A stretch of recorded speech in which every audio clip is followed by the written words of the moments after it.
Class 10 तक धक्के मार मार के पास हुए हैं, है ना।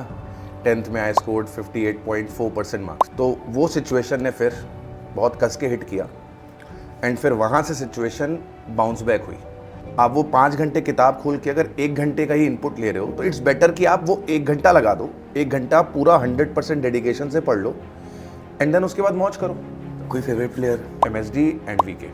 आपके लाइफ में आपके लिए मोस्ट इम्पोर्टेंट पर्सन अगर मैं पूछूं, मोस्ट मेरे डैड।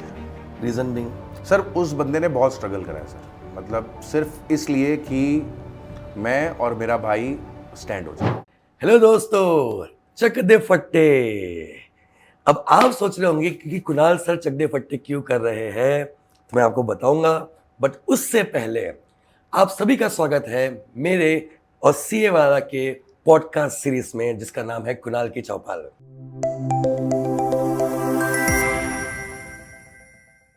दोस्तों, कुणाल की चौपाल में मैंने चक दे फट्टे से शुरू इसलिए किया है क्योंकि आज इस पॉडकास्ट में हम सब के प्यारे दुलारे Jasmeet sir, CA Jasmeet sir आ रहे हैं। जसमीत सर, कैसा लग रहा है सर आपको? बहुत अच्छा sir, thank you for inviting me और इस मौके के लिए धन्यवाद। जसमीत सर, आई गेस आप ये अपना फर्स्ट पॉडकास्ट रिकॉर्ड यस कर सर, रहे हैं। First ever. सर, बच्चों को अपने बारे में कुछ बताइए सर। सर अपने बारे में ज़्यादातर तो क्या ही कहना है, मेनली जो मैं रहा हूँ एक बिलो एवरेज स्टूडेंट रहा हूँ हमेशा से। क्लास 10 तक धक्के मार मार के पास हुए हैं, है ना। जैसा कि अभी मैं आपको बता भी रहा था बैक स्टेज की 10th में आई स्कोर्ड 58.4% मार्क्स। 58.4? या मुझे प्रिसाइसली अभी तक ध्यान है कि मेरे 500 में से 292 मार्क्स थे। तो वो एक्चुअली बहुत बिलो एवरेज हो गया। यस अब आप जो भी कह लो। तो उसके बाद वो सिचुएशन ने थोड़ा सा एक वो कहते हैं ना कि हर्ट किया, क्योंकि एक्सपेक्टेशन थी ज़्यादा की। हाँ जी। एंड वो रियलिटी चेक इन मिला कि नहीं यार, जो आप कर रहे हो वो गलत कर रहे हो और आपके फादर बहुत स्ट्रगल कर रहे हैं आपके लिए, वो आपसे बहुत एक्सपेक्ट कर रहे हैं, बहुत फाइनेंशियल सिचुएशन भी ठीक नहीं है और उसके बाद भी वो आपके लिए सब कर रहे हैं। You have to do something for him. Sir, sorry to cut you, तो फादर की फाइनेंशियल सिचुएशन अच्छी नहीं थी घर पे? सर एक वो सोल लर्नर थे, है ना, एंड 4 लोग का परिवार, मैं और मेरा भाई भी दोनों पढ़ने वाले। हाँ जी। एंड उतना हमारा साउंड बिजनेस नहीं था। मतलब वो हैंड टू माउथ वाला सिचुएशन होता था।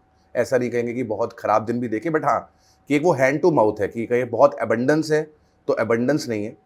बहुत स्ट्रगल रहा है उनका, मतलब किसी भी तरीके से फीस अरेंज करना, पढ़ाना। और एक बात जो मुझे मेरे पापा में जो अच्छी लगी, मतलब लाइक कि वो पढ़ने के लिए कभी भी पीछे नहीं हटते थे। मुझे अगर एग्ज़ाम के 1 हफ्ते पहले भी अगर कोई किताब चाहिए तो वो ये नहीं कहते थे कि यार तू 1 हफ्ते में क्या कर लेगा। If I want any book, any reference, he arranges for us. Sir, life में कभी ऐसा कोई सिचुएशन देखा है जहाँ आपको बच्चा होने के बाद भी समझा है कि आपके पेरेंट्स का फाइनेंशियल सिचुएशन खराब है? सर वो समझ में आ जाता है सर। आपको जब आप ग्रो अप हो रहे होते हो तो आपको दिखता है कि जब आपके पेरेंट्स सुबह जा रहे हैं काम पे, शाम को आ रहे हैं, वो अपने जो शौक हैं वो पूरे नहीं कर रहे। राइट। और सेक्रीफाइसेस कर रहे हैं। कई बार तो ऐसा भी होता है कि जो बेसिक चीज़ें होती हैं उनमें भी कट आउट होता है, सो दैट कि बच्चे की स्कूल की फ़ीस चली जाए, बच्चे की कोचिंग की फ़ीस चली जाए, उसको कोई प्रॉब्लम निकल कर ना आए। तो वो हर एक इंसान देखता है, लेकिन रियलाइज़ जो है वो बहुत कम लोग कर पाते हैं। हाँ जी। तो वो मुझे वो चीज़ रियलाइज़ हुई, वो जो 10th में 58.4% मार्क्स आए। मतलब मेरे फ्रेंड सर्कल में सबसे कम मैं था। ओके। मेरे जितने भी फ्रेंड्स हैं सबके मार्क्स मेरे से ज़्यादा थे।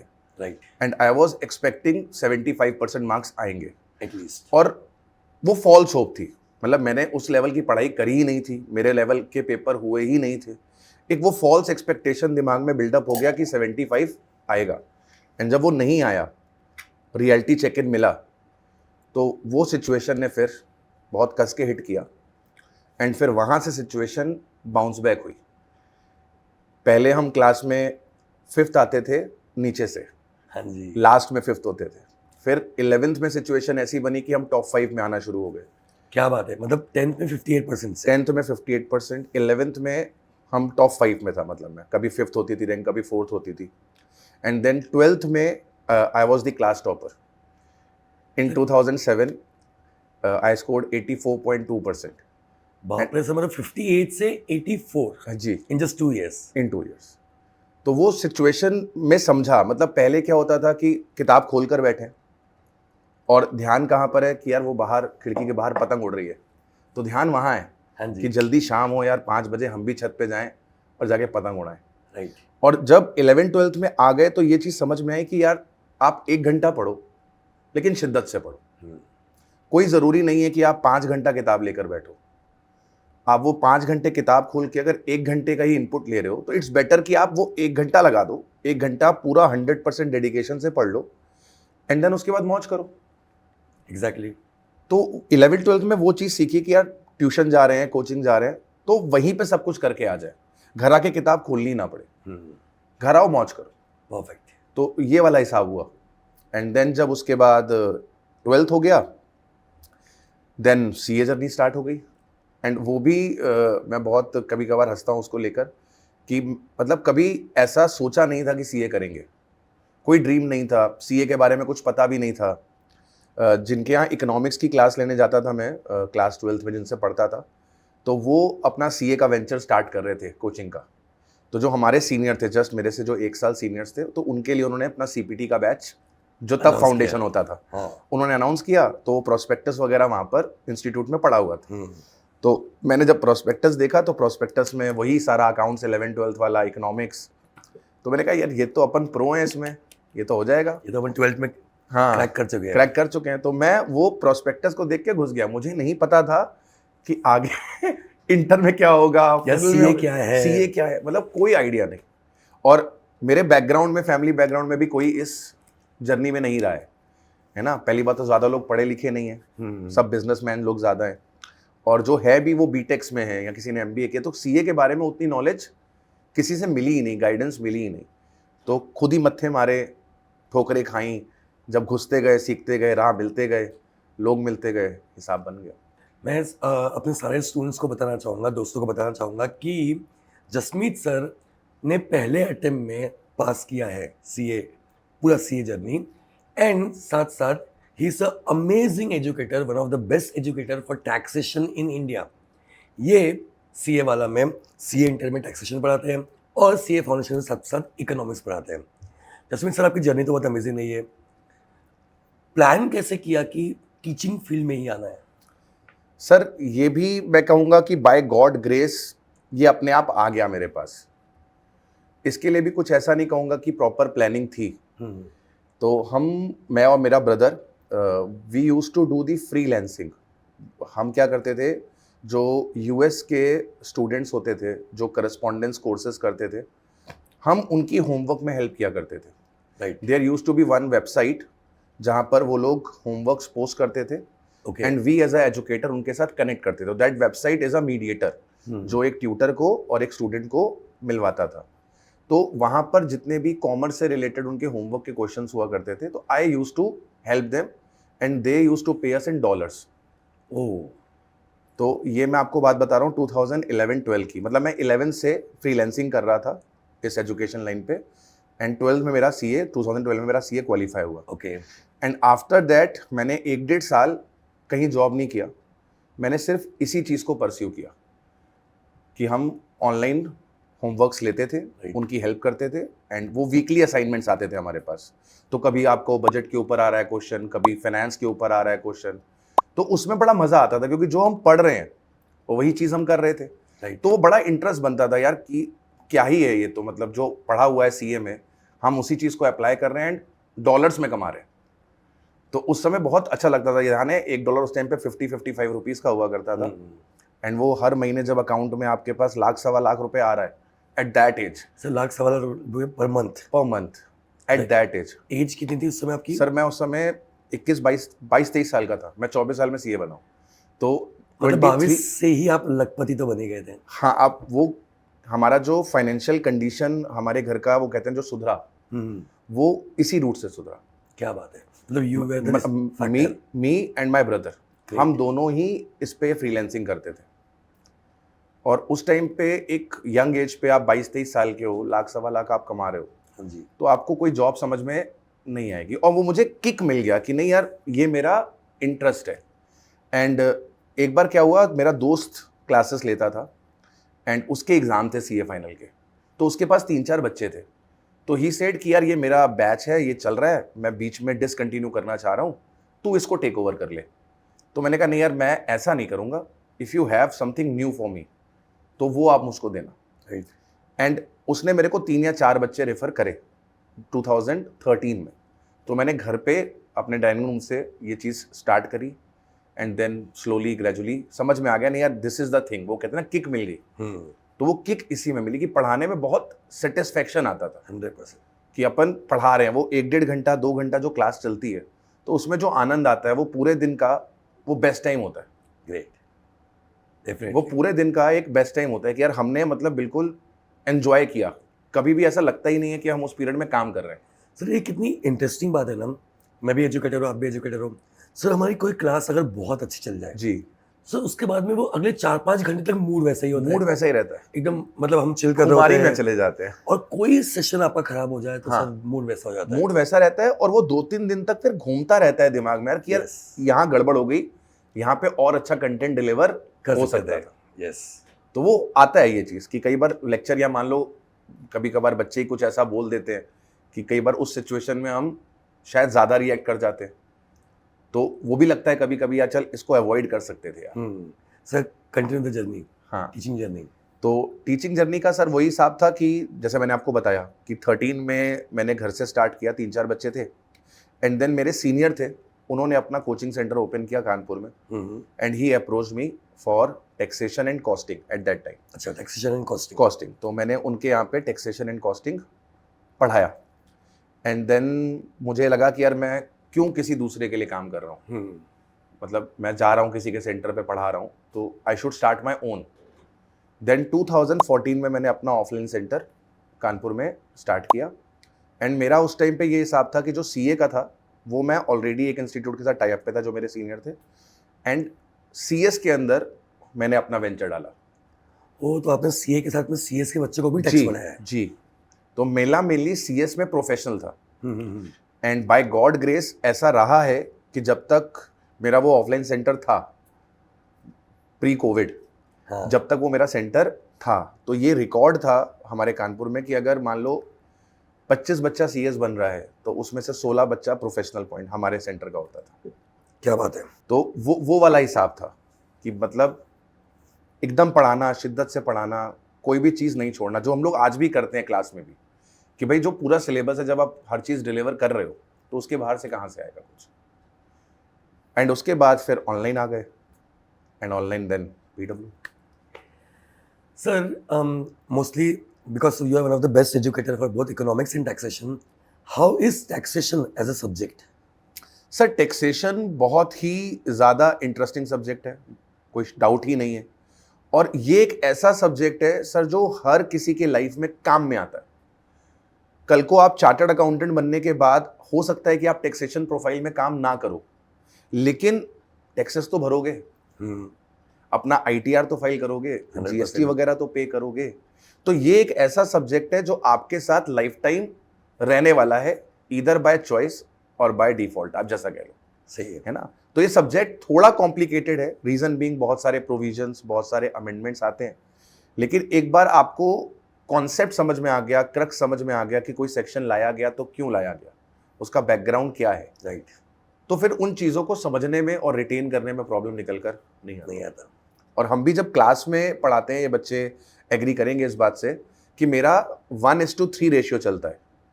1:3 रेशियो इन सेंस कि मैं अगर कोई भी प्रोविजन पढ़ाऊंगा तो उसके पहले मैं एग्जाम्पल्स करवाऊंगा, 2 से 3 जितने भी सिचुएशंस बन सकती हैं उन सिचुएशंस पे पहले अपन एग्जाम्पल्स करेंगे, देन हम हमारी बुक के क्वेश्चन करते हैं एंड देन हम at the same time ICAI के क्वेश्चंस करते हुए चलते हैं। एक चीज़ मैंने जो फॉलो करी है कि मैंने ICAI के क्वेश्चंस कभी अपने बुक में नहीं रखे। उसका रीज़न कि बच्चे के दिमाग में कहीं ना कहीं एक डाउट होता है कि यार पता नहीं सारे क्वेश्चन कवर हुए कि नहीं हुए। तो हम क्या करते हैं, ICAI का स्टडी मटेरियल क्लास में खोलते हैं और उसका एक एक इलस्ट्रेशन अपने हाथ से टिक करते हैं कि हमने ये कर लिया।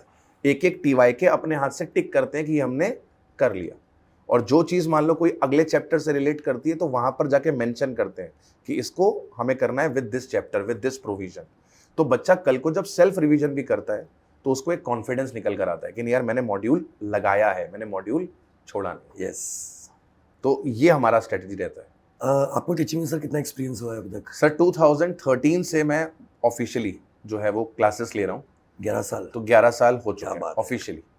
और पढ़ा तो जैसे मैंने आपको बताया कि 2011 से ही रहा हूँ, फ्रीलांसिंग तो चल रही है, बट एक होता है ना कि proper two way communication, student सामने बैठा और जो पढ़ाना शुरू किया, दैट इज फ्रॉम 2013। सर एक थर्ड पर्सन एंगल से what do you feel, how is Jasmeet sir as a teacher? अगर आप कंप्लीटली डिस्क्राइब करना चाहो। सर देखो, मेरे बारे में बच्चों को एक बात ये क्लियर है कि ये बंदा जो है वो बहुत सीरियस पर्सनैलिटी है और ये आएगा तो क्लास में सिर्फ पढ़ाएगा। जो मैं आपको बोलना चाहूँगा ऐसा कुछ भी नहीं है। हाँ, मतलब वो क्योंकि मेरा जो सब्जेक्ट है वो इतना बड़ा है, आप भी जानते हो कि वो एक सब्जेक्ट के बराबर नहीं है, वो 2 सब्जेक्ट के बराबर है। अभी तक इकोनॉमिक्स हल्का था, लेकिन थैंक्स टू ICAI उन्होंने उसका सिलेबस भी एकदम बराबर कर दिया है, बहुत बढ़ा दिया सिलेबस।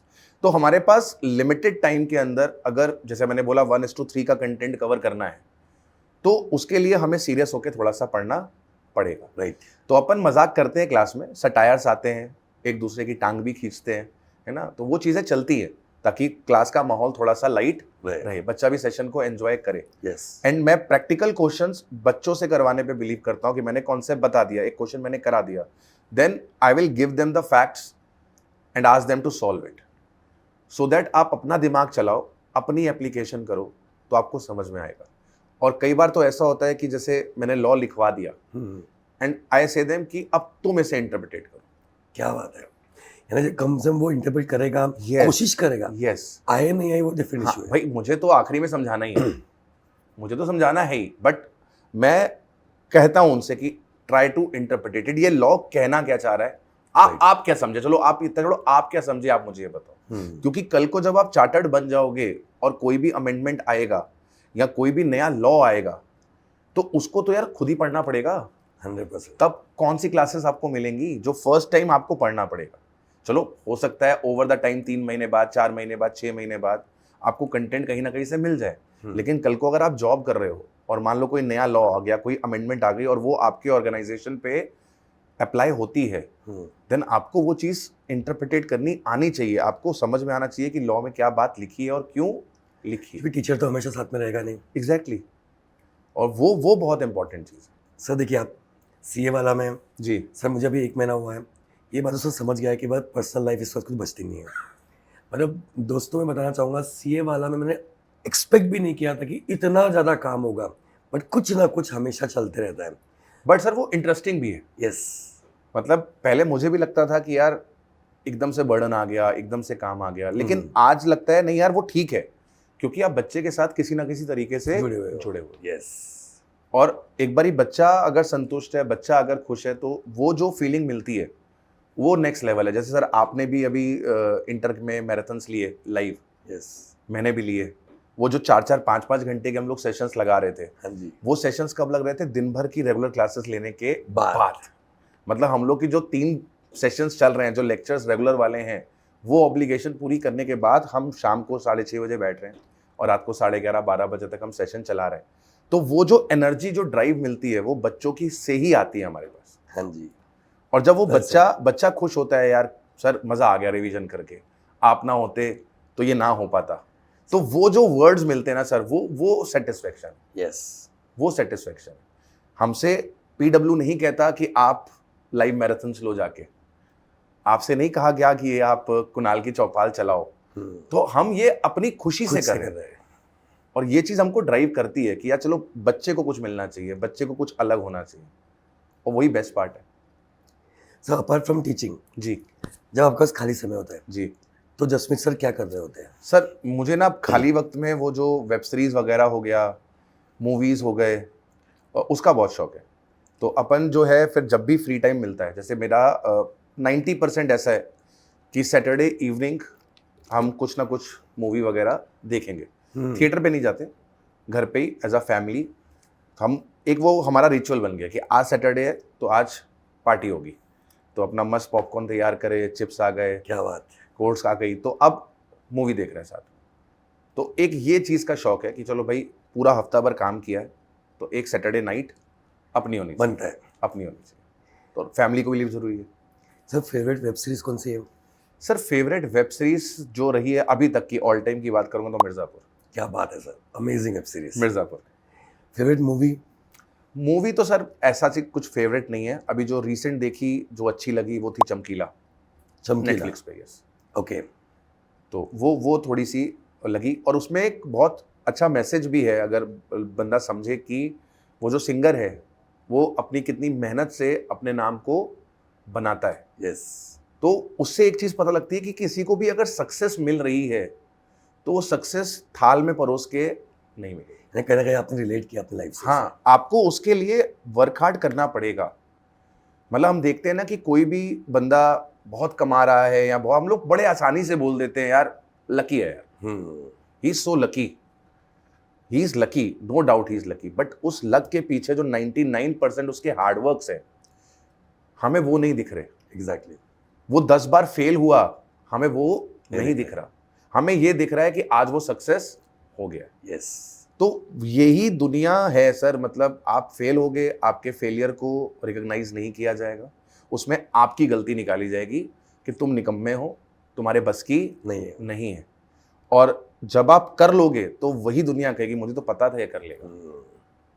या तो वो ये कहेगी मुझे पता था ये कर लेगा, या तो वो कहेगी यार he is lucky, he is lucky. Sir favourite actor?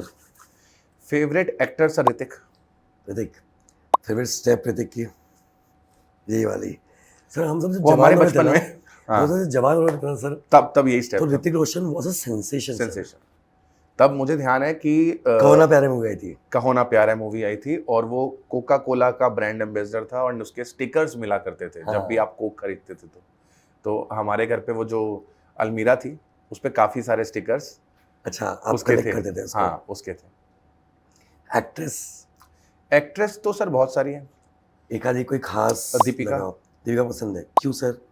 बस सुंदर है सर, सुंदर है इसलिए। और कोई ऑप्शन नहीं है। सुंदर। एग्जैक्टली। और जो कटरीना कैफ है वो मेरे साथ अपना बर्थडे शेयर करती है। क्या बात वी है। बोथ आर 16th जुलाई। तो सभी बच्चों को बता दो कि जसमीत सर का बर्थडे है 16 जुलाई, जो बहुत जल्द आने वाला है। बिल्कुल। तो वी एक्सपेक्ट कि सभी बच्चों का यहाँ पे चैट पे मैसेज आना चाहिए। हाँ, बच्चे तो सर बहुत बर्थडे मनाते हैं हम लोग के। अभी आपके भी शुरू हो जाएंगे, ये बच्चे आ जाएंगे चैट पे किसी भी दिन, किसी भी मूड पे आ जाएंगे। Happy birthday sir, happy birthday. हर दिन बर्थडे होता है, हर दिन बर्थडे होता है। मतलब इतना बर्थडे मेरे माँ बाप ने मेरा नहीं बनाया जितना इन बच्चों ने बना दिया 2 साल में। सर हॉबीज क्या है आपकी? सर हॉबीज जब फ्री हैं तो लॉन्ग ड्राइव बहुत पसंद है। क्या बात है। निकल जाएं, गाने चल रहे हो कार में बढ़िया से, एंड लॉन्ग ड्राइव।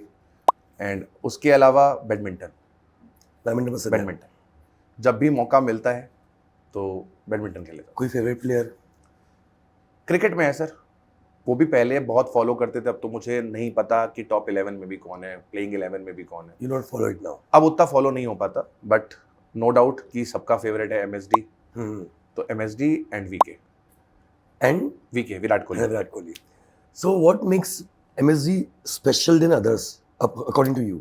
सर उनका जो डिसीजन लेने का पावर है, मतलब टेंस सिचुएशन के अंदर भी दिमाग को शांत रखना और डिसीजन लेना, यही की फैक्टर है MSD की पर्सनैलिटी का और जो उनको बाकियों से अलग बनाता है।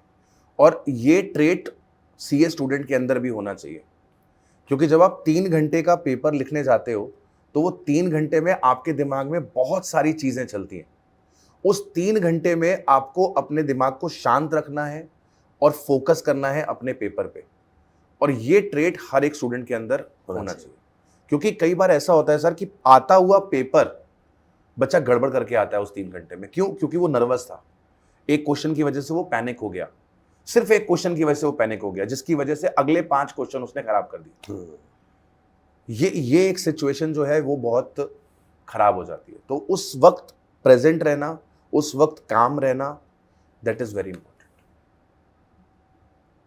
और मुझे ऐसा लगता है कि ये जो चीज है, जो कामनेस आपको आती है, वो आती है मेडिटेशन से, डेली प्रेयर करने से।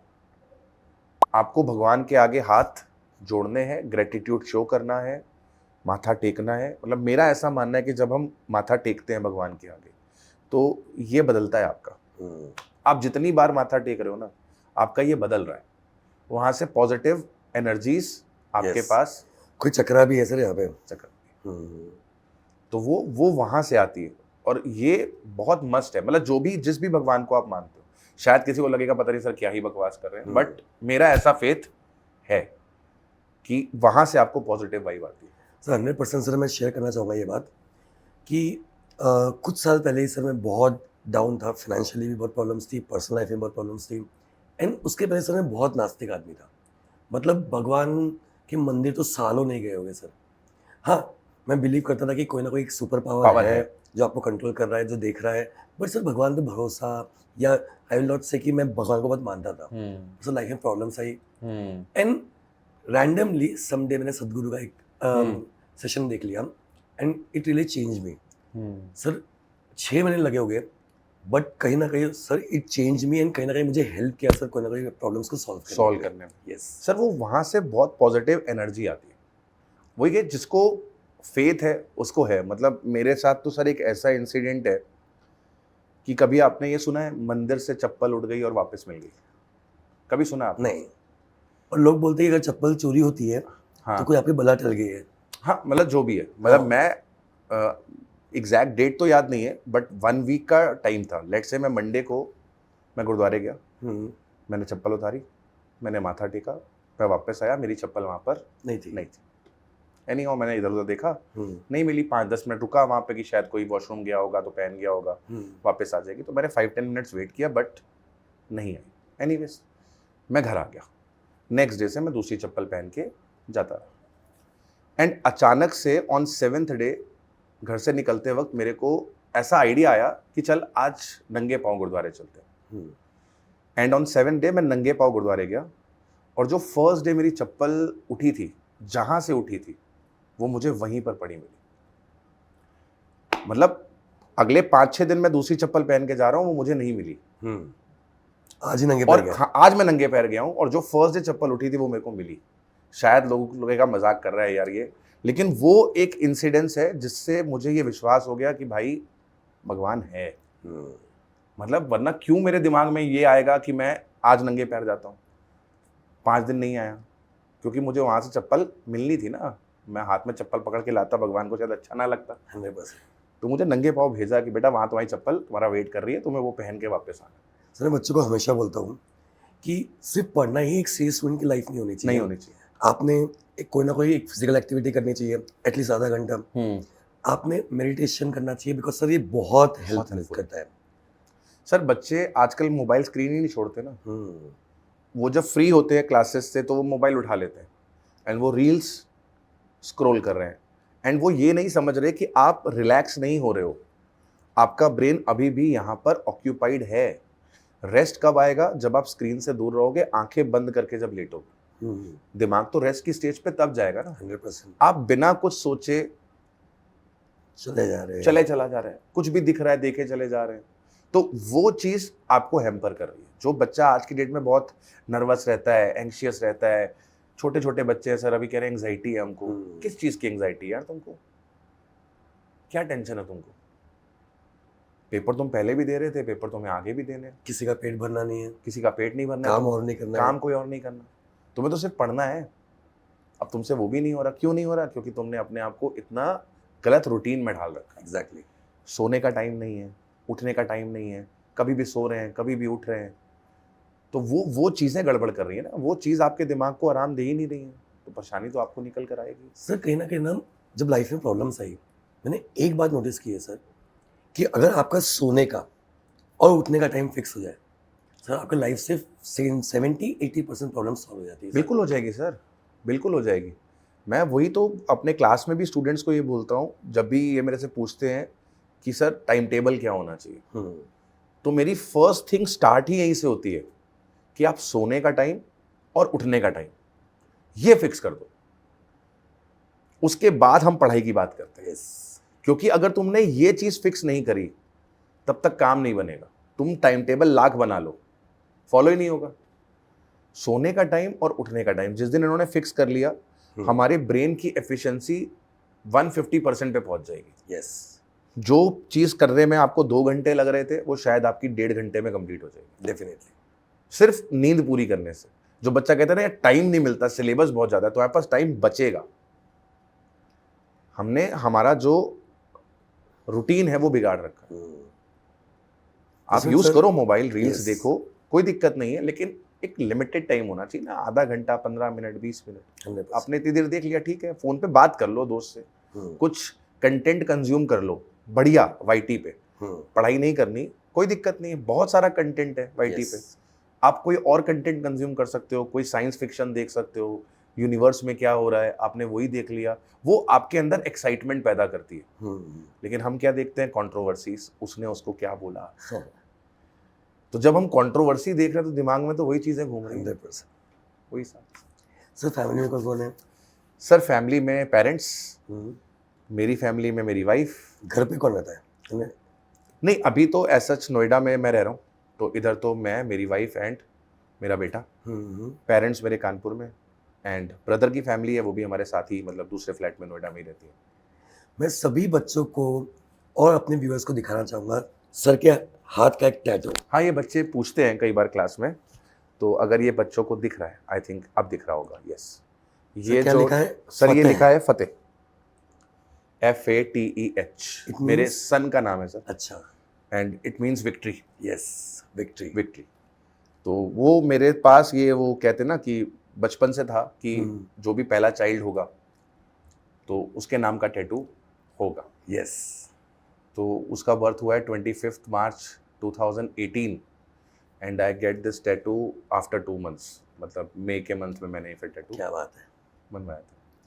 Sir. Family members, mom dad है, जी ठीक है, वाइफ है, बच्चा है। जी ये क्वेश्चन थोड़ा सा जी। कंट्रोवर्शियल आपके लिए हो सकता है कि घर पे आपको गाली पड़ सकती है इसके लिए। हाँ हाँ। सर फैमिली मेंबर्स तो सभी है, बट अगर सब में से आपके लाइफ में आपके लिए मोस्ट इम्पोर्टेंट पर्सन अगर मैं पूछूं, मोस्ट मेरे डैड, अनडाउटेडली। Reason being?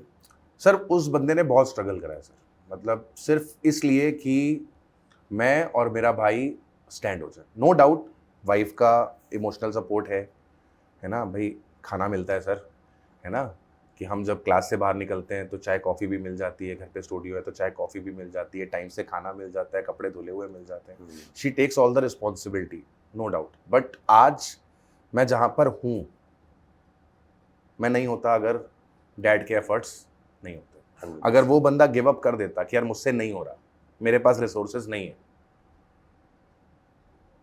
तो आज जहां हम वो पहुंचे नहीं पहुंच पाते। एक बहुत, किसी ने लाइन लिखी है, बहुत ही इंपॉर्टेंट है, अगर आप समझ जाओ, आज हम जो महके महके घूम रहे हैं, आज हम जो महके महके घूम रहे हैं, असल में ये हमारे पिताजी के पसीने की खुशबू है। क्या बात है सर।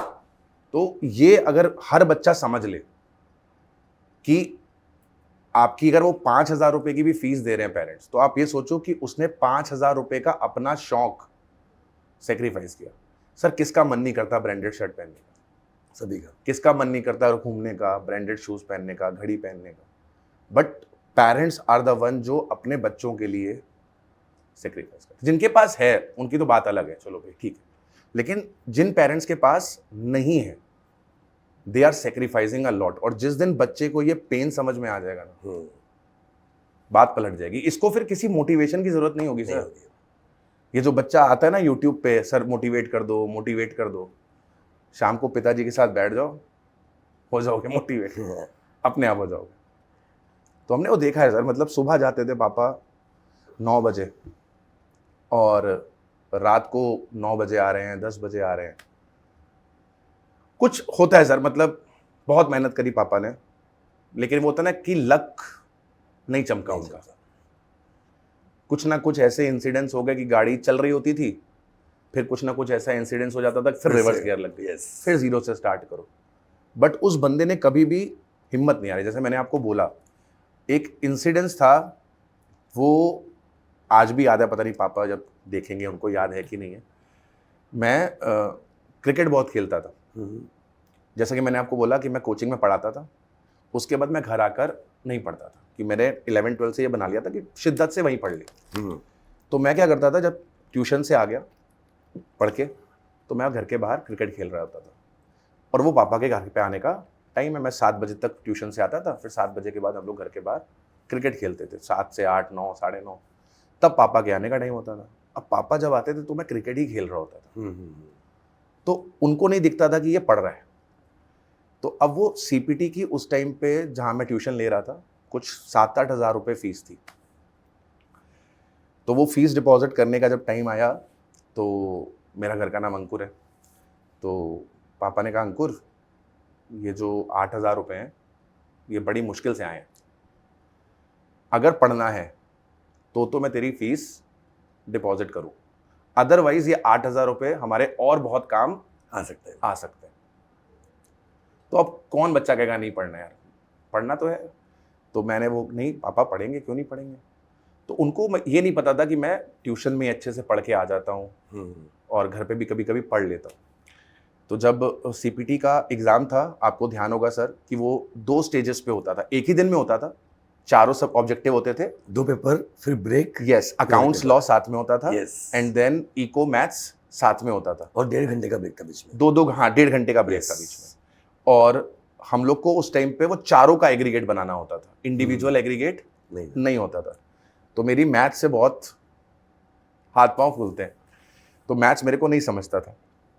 तो मेरा पहला जो पेपर था वो 100 नंबर का अकाउंट्स और लॉ का, वो हुआ, and then I came back home to take the copy of maths. उसमें कुछ फॉर्मूलाज, परमुटेशन, कॉम्बिनेशंस के, प्रोबेबिलिटी के, वो लिखे हुए थे, तो वो मेरी घर पे रह गई थी कॉपी। तो मैं एग्ज़ाम सेंटर से घर पे आया वो कॉपी लेने के लिए। तो पापा ने पूछा पेपर कैसा हुआ, तो मैंने कहा आप टेंशन ना लो, पास हो जाऊंगा। मतलब इतना मैं कर आया हूँ अकाउंट्स और लॉ में कि आई एम डेड श्योर कि 100 नंबर तो लाने हैं, 200 नंबर का होता था, 100 नंबर लाने हैं, आई एम डेड श्योर कि 100 नंबर तो आ ही जाएंगे। फिर जब सेकंड फेज पे एग्ज़ाम था इको एंड मैथ्स का, तो मैंने इको के out of 50 I think 45 questions मैंने अटेम्प्ट करे, एंड मैथ्स के मैंने 3 या 4 क्वेश्चन ही अटेम्प्ट करे। 1 घंटे में मेरा पेपर हो गया, 2 घंटे का सेशन था, मैं 1 घंटे का पेपर करने के बाद मस्त सो गया एग्जाम में क्योंकि नेगेटिव मार्किंग थी। हाँ। मैथ्स मेरे को आता नहीं है और एग्रीगेट बनाना नहीं है उसमें कि भाई इसमें भी 40 चाहिए। अब तो बच्चों के लिए टफ हो गई।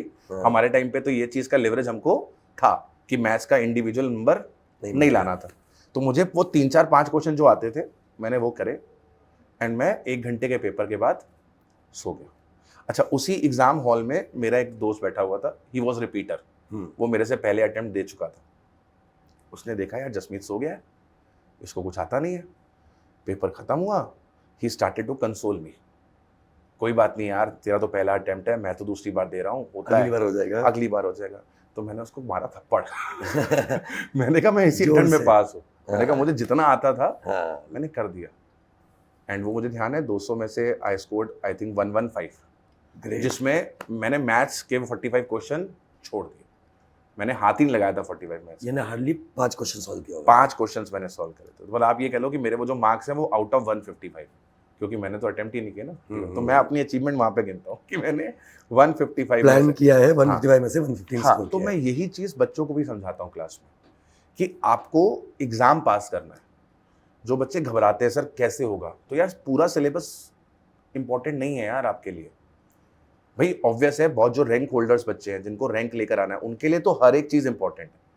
आप कैपेबल हो करने के लिए आप करो, लेकिन जो मेरी तरह बिलो एवरेज स्टूडेंट है वो क्या कर सकता है, वो इस एग्जाम को कैसे क्वालिफाई कर सकता है। You need to make a strategy.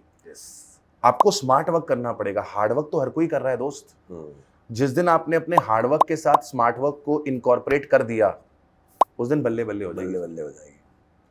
Sir what is CA वाला टू यू?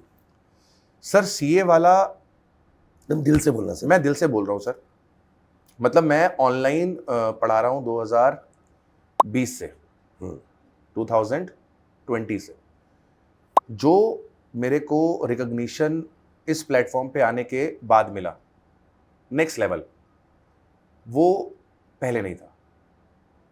बहुत प्यार दिया सर बच्चों ने, बहुत प्यार दिया, रिस्पेक्ट मिली, बहुत सपोर्ट मिला मैनेजमेंट की तरफ से, टीम की तरफ से। हम जो करना चाहते हैं दे अलाउ अस कि आप बच्चों के लिए कुछ भी करना चाहते हो, कोई भी सीरीज लेकर आना चाहते हो, कोई भी कंटेंट डिलीवर करना चाहते हो, एग्जाम्पल। हाँ, मतलब they are there for us.